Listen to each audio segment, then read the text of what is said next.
And then you'll be able to get a good fee for whatever it is. So don't worry too much. Somebody's interested in everything. And anything you can be interested in, you'll find others will. But it's absolutely stupid to spend your time doing things you don't like. Alright guys, another Miata video. Hopefully we have all the stuff this time to do everything. I think so. We have the correct clutch slave cylinder, or master cylinder. I keep wanting to call it a slave cylinder. It's a Willwood one. I already bolted it onto the adapter bracket. Got radiator hoses that are supposed to work, and I got another set if these aren't right because I accidentally ordered the wrong ones first. So got that. Got bushings for the control arms. Probably not going to use. This is all front end stuff that'll come whenever we do the angle kit stuff. We've got a Steve. Oh yeah. So that'll help make things easier. He brought fittings and plugs and stuff for the radiator because we need like a barb fitting, which is this one for the top for the steam port, and then we need a plug for the bottom for the drain. So we have that. We have the hardware, the flush mount hardware for the brackets. So the goal is get the radiator in, thermostat stuff on, plumbed, like have the radiator done, clutch master in, bled, and then whatever else we can find to do. Because after this, it's gonna go outside so we can work on the Z for like a week. So I wanna get as much done as we humanly possibly can. Trans mount, we're waiting because this is the T56 one. Basically this center, oh you can't see it. This center spot needs to be like 1 3/4 higher to work with the aftermarket bushing I got, because this doesn't go all the way up into the trans tunnel like I thought it did. It goes up like, you know, probably about 1 inch or so into the trans tunnel, and then I'll weld tabs off the frame rail stiffeners and then bolt to that. So it just mounts differently than I thought, so that's not gonna work. Would probably work with the stock mount, but that's like super not stout, so I wanna use the poly one. So that'll be later, probably have to wait. Martin's gonna send me one. He said he'll be able to get it out Monday, like one that's modified that should like work perfectly with this setup. So that won't be until after the Z. Then we'll do trans mount. I'll probably go ahead and measure and order a drive shaft just to get that coming, because it's not going to change. I know where the trans is going to be, so probably do that. But yeah, I don't know. We're going to get started. We're going to get to work. It's starting to rain, typical Florida, but I don't mind because it's overcast and it's not 1.5 million degrees in here. We're not dying. And we have polar pops. Well, I have a polar pop. You didn't get a polar pop. No, Lame. no polar pop. Lame. So the brackets for the radiator bolt up here and here. He sent me the flush mount for here because the radiator fits really snugly in there. I'm thinking we're gonna have to cut this off and hammer this down, or like flap wheel it down so the bracket fits comfortably. But we're gonna take the bolts off and kind of test fit first.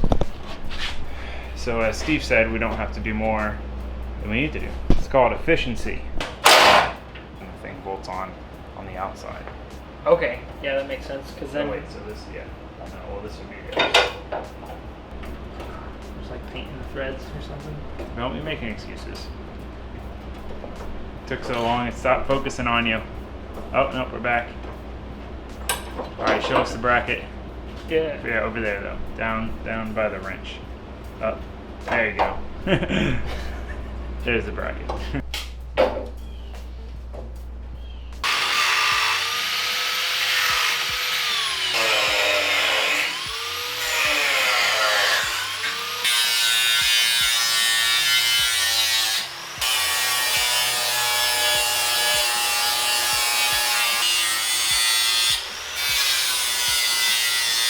So like right here. Yeah, probably up to about there. Now. Alright, we're gonna go ahead and put the thermostat on now, just so that we're not having to do it when the radiator's like in the way. So, you other people with LSs might know, this is the later water pump, the LS2 water pump, which should have the 2-piece setup, which is the outlet and the thermostat separate instead of like clipping in together. But when you put the thermostat in, the like base plate thing pushes against like the hole for the cavity back here. I don't know if that's normal.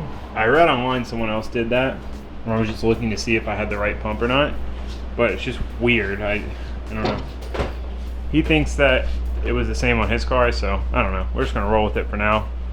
It'll work-ish. It's not hard to change later, but I'm not trying to wait for another thermostat that's not right. Make sure you torque that disc back, please. Look at that, beautiful. Also, it doesn't use the gasket. The thermostat O-ring is the gasket, so I don't know why I didn't remember that last time. Okay, we're gonna go ahead and bolt the brackets on and then start putting the radiator in. All right, we got everything cut to where everything fits good. These are the flush mount screws that you need to put this bottom part in, because the radiator is gonna fit snug in here. So I've got my torque to spec thing. Where is it? There it is.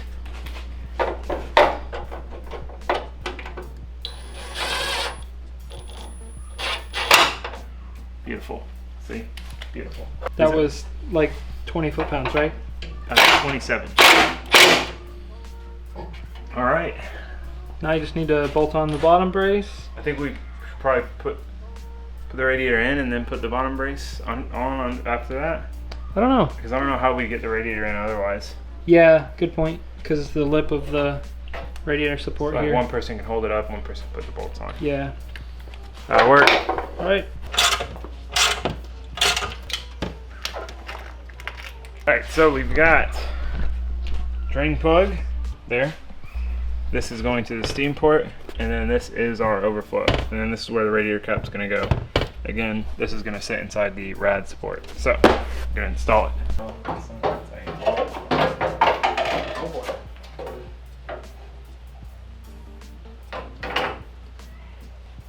Well, it's like almost flush right there. So maybe put a piece of rubber on the top there. Alright, would be a lot of chopping to get it to come further back than that. Alright, so we have this, I'll show you guys what we're doing here. Okay, so let me show you my rubber piece. This is a neat trick if you have any jagged metal edge that you need to take care of. You cut it like vacuum hose, just find kind of the right-ish size, cut it down the middle, and then it acts as like a rubber deal. So that's what we have up here. You can see that the radiator is hitting here, so we only have to cut up just a little bit. We need to cut like all the way back to probably about here, swing it back, and then that'll give us a ton of room up here, which is the whole point of having a radiator like this.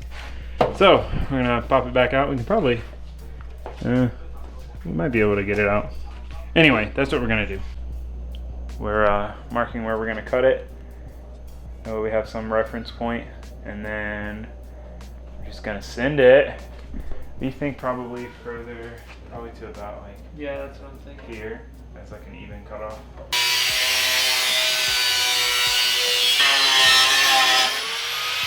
Cutoff wheel level expert. There we go. It's a pretty tough thing to get it dialed.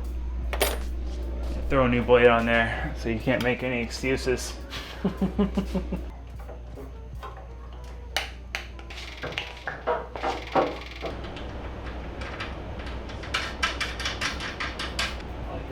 like that a lot. That's really nice. We could do something super basic, like just a Crossover. channel. Like, Yeah.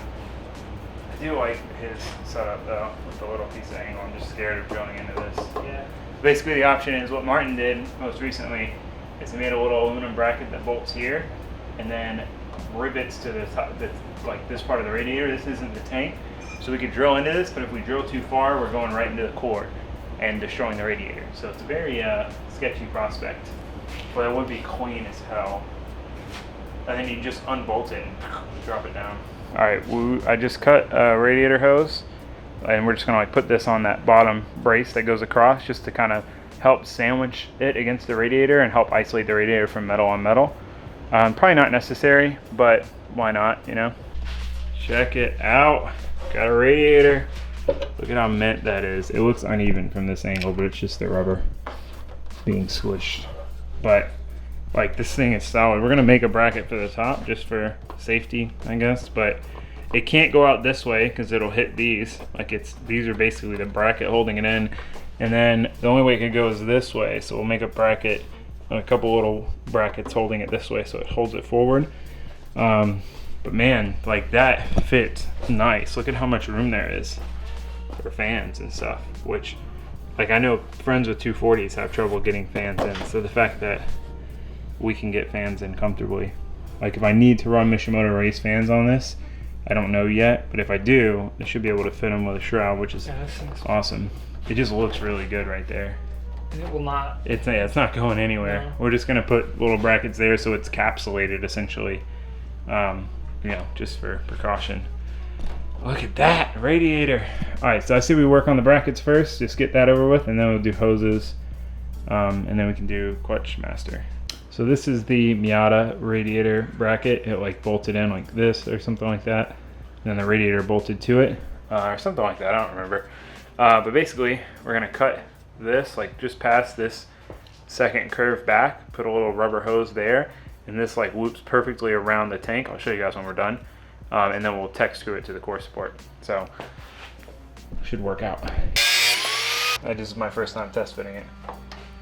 Over there works really nice. Yeah, it works better over here. It's just the rubber sticking out on this side, so we'll just bring it in a little bit. Alright, so we bent it a little bit, just added more of a bend down here, so that it will, when it tightens down, it'll be, basically encapsulates the top part of the radiator. So we'll get the other one kind of bent matched, and then tech screw them on. Ta-da! Yes, we use copper washers. Yes, we did it on purpose, just for shits and giggles, and because it matches the cage. And because I have a kit of these, and it was easier to find. So this is this is probably the jankiest part of the build so far. But I mean, it's not bad. They're aluminum. We got rubber. You know, they work. Tech screwed though. Now the big reveal, radiator reveal. Pow. Pacha. Let's do this side. Ready? Ah, look at that. Beautiful. Beautiful. All right, now we can do the hoses. Once we get the hoses on, we'll probably need to, well, I guess we could do the clutch too. We're gonna have to go to the parts store and get a radiator cap and hose clamps at some point. So I listened to your guys' comments and I thought about it, and especially now with the valve covers wrinkled black, booster doesn't look good copper. I thought it would, but it just doesn't fit the engine bay. So we're gonna, this is going away anyway, because this is like the brake booster hose and it goes down here for the Miata intake, which would be over here, but the port for the LS brake booster, I don't know if you can see it, it's right back there facing this way. So you'd have to loop down and then do another 180 back around. So it's just kind of silly. So we're gonna go ahead and pull this off, pull the booster off, do the booster wrinkle black. I think that'll look snazzy. We're just wrinkle black fiends when Steve's here.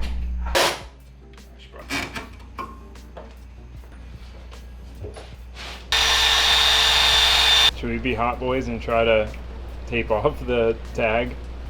That seems ridiculous. Oh, it's already destroyed. It's kind of ruined. Yeah.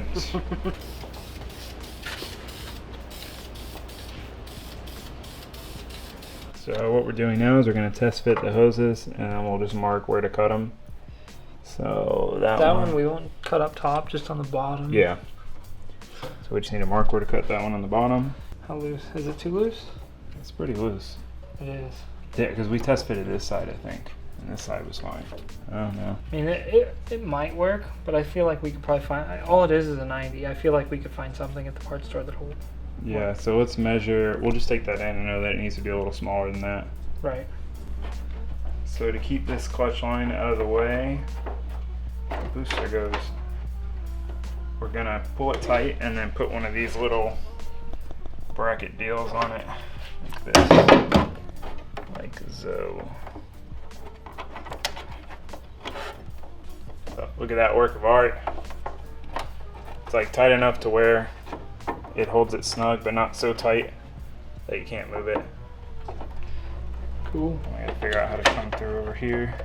A little longer than needed, but yeah, this is the Collins. Too short. This is the Collins clutch line. The kit that the line that Martin includes is much shorter and would probably have it worked perfectly, but I installed this one like not even thinking about the other one. So, like you said, better to be too long than too short. So anyway, clutch sleeve install time. So this is a 7/8 master. It doesn't quite fit in the hole, so we're going to have to open the hole up just a little bit. It's just slightly too small. The NB one must be bigger, or it's just the way it's got to be with the 7/8 master, which makes sense because you have to have 7/8 master for the T56. clutch stuff. So we're gonna have to figure this out. Yeah, I had to do that on mine, so nothing. And his is a Wilwood Master, but completely different Wilwood Master. So yeah, we'll just have to trim this out with something. Not quite sure what we're gonna use just yet. All right, we pulled the clutch pedal out. When I say we, I mean Steve. I laid another coat on the booster. Now I have this. No! Almost ripped my new pants. Would have been depressing.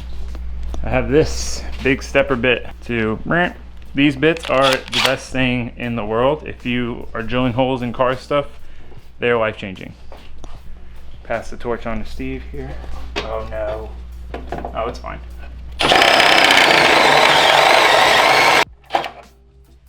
And magic moment. I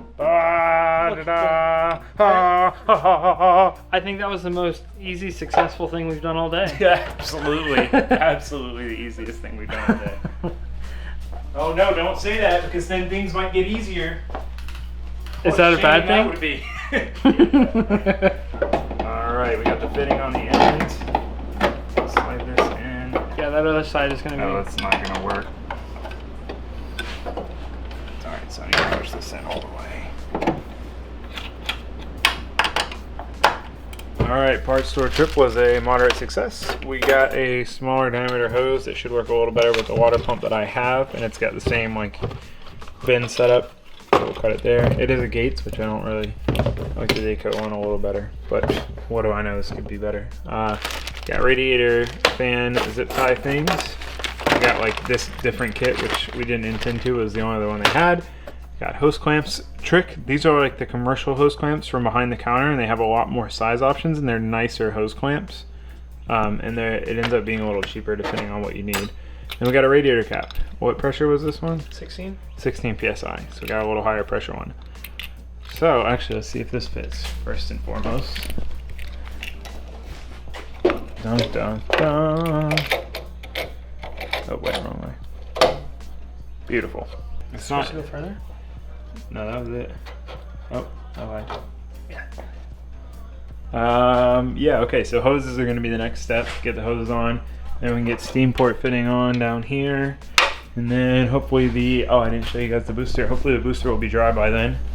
But it came out nice, like the valve covers. We're not going to make the mistake of touching it way too early, except yes, we are. We'll probably mess it up too. But it came out nice. Gonna look way better. Okay, hoses. Should we do up? We should probably do lower first. And just get it on and attached. So it's not in the way. The upper one's not in the way.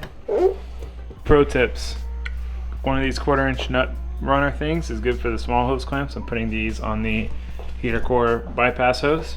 And then give us your pro tip. Well, if you put a clamp on there, it helps you keep a straight line instead of you cut halfway through it and then it's like two jagged edges. Yeah. Smart. Smart. Boom. Don't mind that. That's kind of yeah, I gotta cut that. Just ignore that. Look at that. And then down low. I'll tell you that. So this smaller hose fits great on my upper water neck, but it is tight on the radiator. All right, upper and lower hoses are on. Caps on. Next thing, this guy, which is also going to be a pain. We're going to have to lube this guy up too to get him on the bar. Once we get him off, he's not coming off. Oh, we should cut this first. Yeah, let's cut that first so we don't cut this. Oh, see, I'm just a weakling, I guess.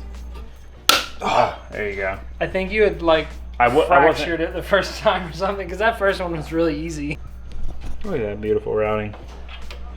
I used the factory wire clip here for it, so I think it looks nice.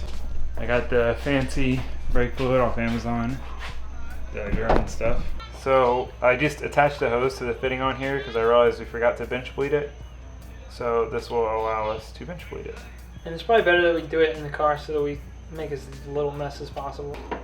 Alright, you're good. Now we can actually bleed the clutch. So I've decided, I don't know if I told you guys yet. So Destroyer die arms will fit. We checked and they actually have 5 more mil clearance than stock from like the center of the bolt hole to the closest point in the arm. So I'm waiting on their next batch to be made. And I'm gonna run those and their drop knuckles. So that's really exciting, but I'm waiting on that stuff.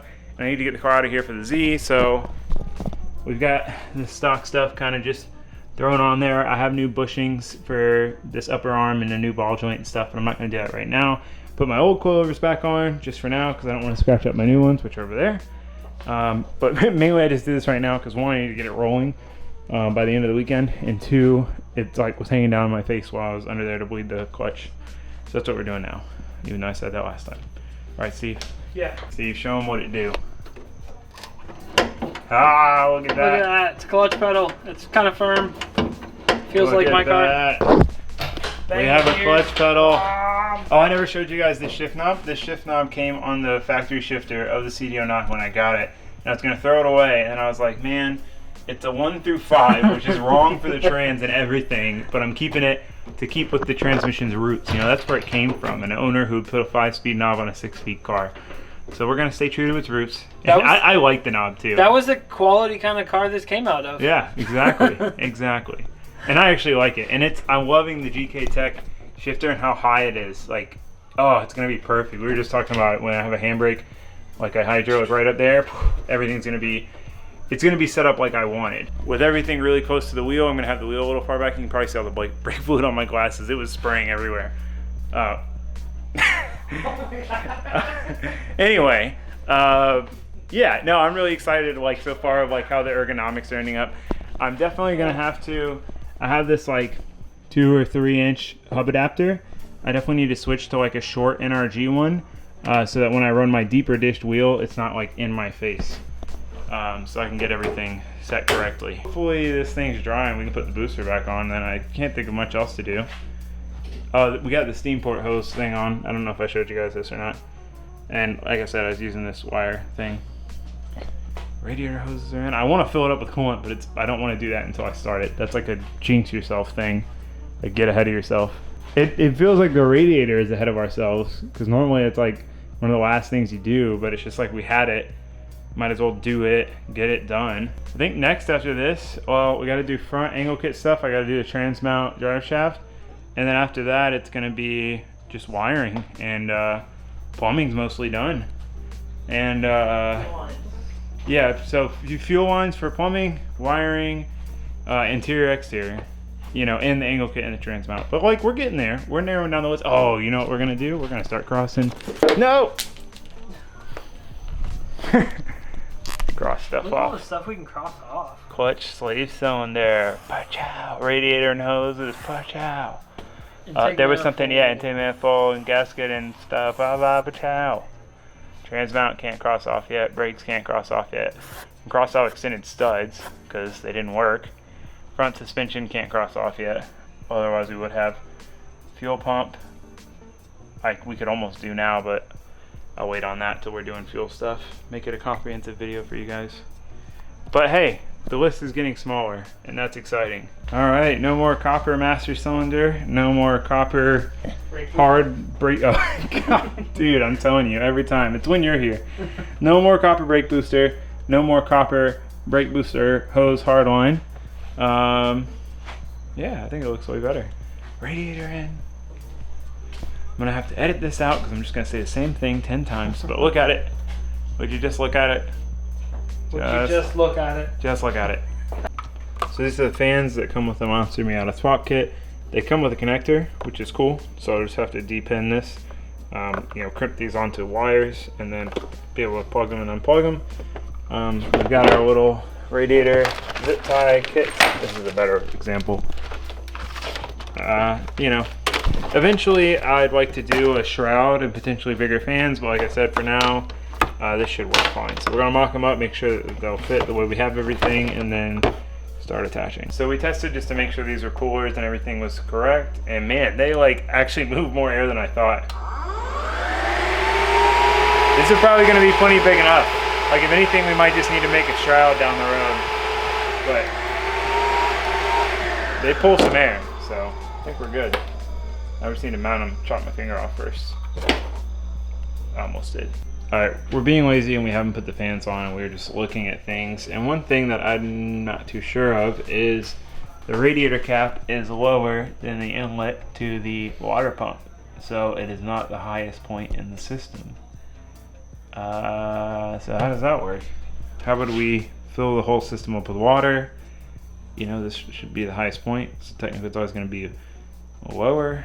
I don't know. Let me know your thoughts. I'm very curious what you guys think.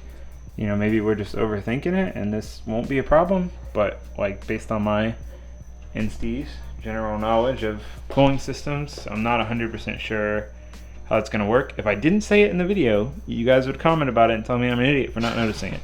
So I'm gonna bring it up and hopefully I'm an idiot and it'll be fine. Let me know. Thanks. We'll find out. Yeah. Well, it's starting to look like a real car. It's got front suspension. It's got fans. We got the fans in. It's got a radiator. I'm thinking we'll probably just add an expansion tank, maybe like bolt it to the cylinder head or over here somewhere where it's just the highest point in the system, just a simple expansion tank with either, you know, both of these going to it or just one. And it'll still be nice to have this cap, because what we can do here is, you know, if I take the radiator out and the system gets drained entirely, it'll be a lot quicker to fill than filling through a little hose through an expansion tank. So that is the plan. But man, it's looking like a real car, guys. Things are getting serious. We got a clutch that works. I've said all this already. I'm gonna edit this and be like, why are you saying all this again? And this is the second time I've said that I'm gonna say it again. Anyway. I think it's like the third. I guess we could put the wheels on it. All right, we're gonna put the wheels on. Dang, isn't that a cool sight? This thing on the ground, even though it's not completely official. The rear is kind of official. We still need to put the other caliper on. The front, not at all. The front is just put together so I can roll this thing. The trans mount is a 4x4 with a ratchet strap, but it's on the ground.